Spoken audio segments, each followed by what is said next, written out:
Oletko koskaan joutunut tilanteeseen, jossa sinusta tuntui, ettet ole muiden etusijalla? Oletko koskaan kokenut tilannetta, jolloin teit hyvää työtä, sinulla oli loistava idea tai teit jotain todella arvokasta muille, mutta et saanut tunnustusta? Jos on, tiedä, että tätä on vaikea käsitellä. Valitettavasti joskus, vaikka toimimme oikein, teemme parhaamme kaikille ja asetumme muiden saataville, on mahdollista, että he eivät ymmärrä tai teeskentelee, etteivät tunnista arvoamme. Jos yrität edelleen miellyttää ihmisiä, jotka eivät tunnista sinua, voit lannistua. Tämän tilanteen kääntäminen voi olla melko haastavaa. Epäilemättä se on epämiellyttävä tunne ja se pahenee, kun siihen liittyy joku läheinen, kuten perhe, ystävät tai kumppani. Stoalaisen filosofian mukaan meidän ei pitäisi odottaa tunnustusta muilta.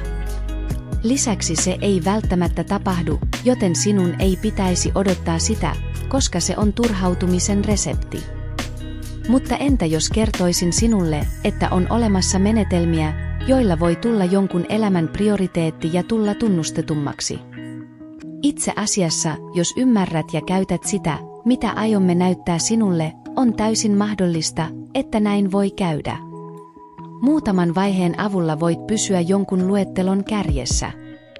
Seuraamalla näitä 9 vaihetta voit varmistaa, että sinusta välittävät ihmiset pitävät sinut ensisijaisena elämässään. Nyt kun ymmärrät ongelman, on aika mullistaa lähestymistapasi oppimalla ratkaisu. Aloit heten. Tervetuloa kaikki kanavan toiseen videoon. Ennen kuin aloitamme, haluaisin pyytää sinua varmistamaan, että katsot tämän videon loppuun asti. Koska jokainen askel on tärkeä. Jack Katan. Vaihe 1. Luo pelko itsesi menettämisestä. Tämä on yksi tehokkaimmista psykologisista tekniikoista, joilla voit asettaa itsesi etusijalle. Ihmisiä motivoi usein enemmän pelko menettää jotain kuin mahdollisuus saada se. Jos haluat jonkun näkevän sinut prioriteettina, sinun on saatava hänet pelkäämään menettäväsi sinut.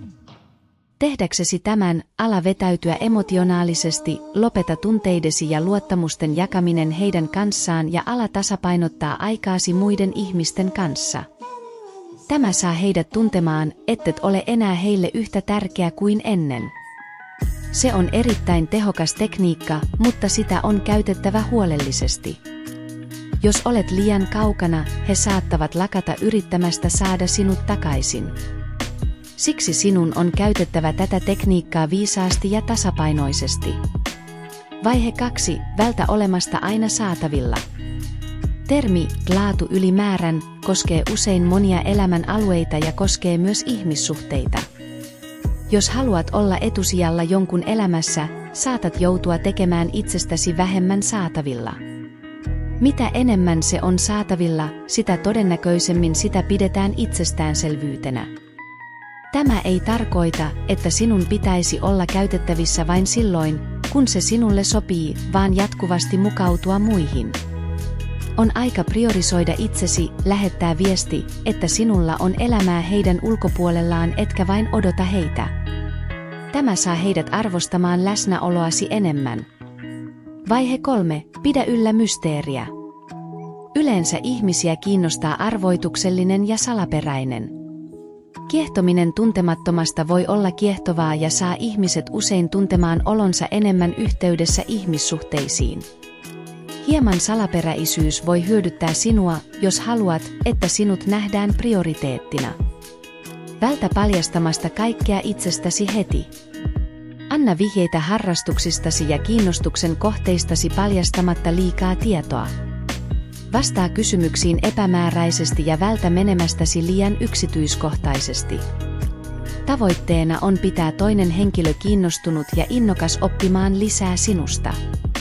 Ajan myötä he alkavat nähdä sinut prioriteettina elämässään. Vaihe 4. Anna heidän sijoittaa sinuun. Tämä on herkkä vaihe, jota sinun on käsiteltävä huolellisesti ja maltillisesti, koska et halua vieraannuttaa ihmisiä, vaan pikemminkin päinvastoin. Harkitse tätä, kuka todennäköisemmin näkee sinut prioriteettina, joku, joka on sijoittanut sinuun paljon vai joku, joka ei ole? Vastaus on ilmeinen. Jos haluat jonkun näkevän sinut prioriteettina, sinun on sallittava heidän sijoittaa sinuun. Tämä voidaan tehdä monella tapaa, esimerkiksi antamalla heidän panostaa aikaansa sinuun, kieltäytymällä suunnitelmista, joita et voi toteuttaa. Osoita myös, että aikasi on arvokasta, älä ole aina saatavilla ja pane heidät odottamaan sinua. Tämä asenne välittää viestin, että et ole kuka tahansa ja että sinun on työskenneltävä kovemmin ansaitaksesi aikasi. Tämä saa heidät näkemään sinut haasteena ja alkamaan priorisoida sinua uudelleen. Muista käyttää tätä tekniikkaa säästeliäästi, jotta se toimii. Älä liioittele, sillä tulos voi olla päinvastainen kuin haluat. Vaihe 5. Priorisoi tarpeitasi. Tämä ei tarkoita itsekkyyttä, vaan tarpeidesi priorisointia. Tämä tarkoittaa, että et aseta itseäsi asemaan, jossa et ole etusijalla. Jos esimerkiksi tiedät, että joku ei kohtele sinua ansaitsemallasi tavalla, miksi haluaisit olla kyseisen henkilön lähellä? Ympäröimällä itsesi ihmisten kanssa, jotka pitävät sinua prioriteettina, lisäät mahdollisuuksiasi tulla nähdyksi prioriteettina. On tärkeää muistaa, että et voi hallita muiden tunteita sinua kohtaan, voit vain hallita tunteitasi itseäsi kohtaan. Jos haluat olla etusijalla jonkun elämässä, varmista, että olet prioriteetti omassa elämässäsi. Vaihe 6. Älä aseta niitä elämäsi keskipisteeseen. Tiesitkö, että ihmiset houkuttelevat usein sitä, mitä heillä ei ole? Mitä enemmän joku kokee tarvitsevansa taistella jonkun puolesta, sitä enemmän hän haluaa sitä. Olet luultavasti kuullut ilmaisun, ruoho on aina vihreämpää toisella puolella. Tämä ilmaisu symboloi ihmisten taipumusta tuntea olonsa kiehtovammaksi siitä, mitä heillä ei ole. Tämä pätee myös ihmissuhteisiin. Tämä 6. vaihe korostaa, että sinun tulee säilyttää jonkin verran etäisyyttä, jotta ihmiset tuntevat vetovoimaa läsnäolostasi. Tämä lähettää viestin, että et ole epätoivoinen heidän huomionsa vuoksi, ja ajan myötä he arvostavat sinua enemmän. Vaihe 7. Lopeta yhteydenpidon aloittaminen koko ajan. Jos huomaat usein aloittavasi yhteydenpidon jonkun elämässäsi tärkeän henkilön kanssa, voi olla aika ottaa askel taaksepäin. Tämä voi tuntua kielteiseltä, koska jos haluat tulla jonkun elämän prioriteetiksi, eikö sinun pitäisi olla se, joka aloittaa kommunikoinnin? Vastaus on ei. Kun olet aina kommunikoinnin aloittaja, toinen alkaa pitää sitä itsestäänselvyytenä ja tottuu ponnisteluisiisi ja alkaa nähdä sinua vähemmän tärkeänä. Mikä on vaihtoehto? Lopeta kommunikoinnin aloittaminen ja tarkkaile tulosta. Jos toinen henkilö todella välittää sinusta, hän yrittää ottaa yhteyttä. Vaihe 8. Luo oma onnellisuutesi.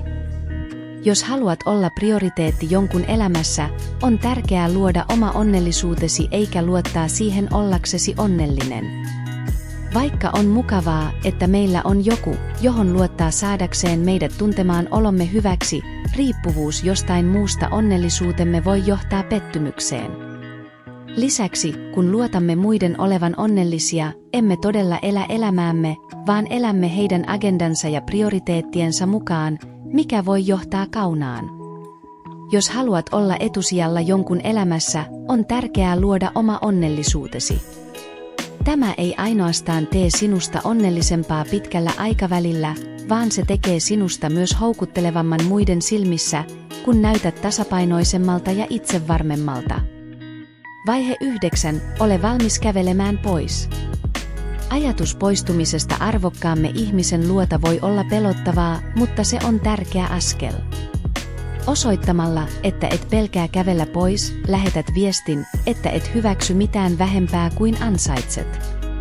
Oikea henkilö näkee sinut luonnollisesti prioriteettina ja pyrkii pitämään sinut elämässään. Muista, että sinun tehtäväsi on tehdä sitä, mikä on oikein, mikä on voimissasi, ja sinun pitäisi tuntea olosi hyväksi.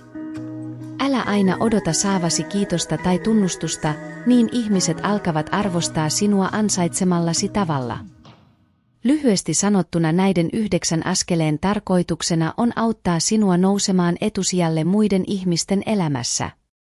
Olemme kaikki kokeneet aikoja, jolloin tunnemme olevamme laiminlyötyjä tai joita ei ole asetettu etusijalle, mutta on tärkeää muistaa, että polkumme elämässä on ainutlaatuinen ja muiden ihmisten prioriteetit eivät välttämättä kuvasta todellista arvoamme.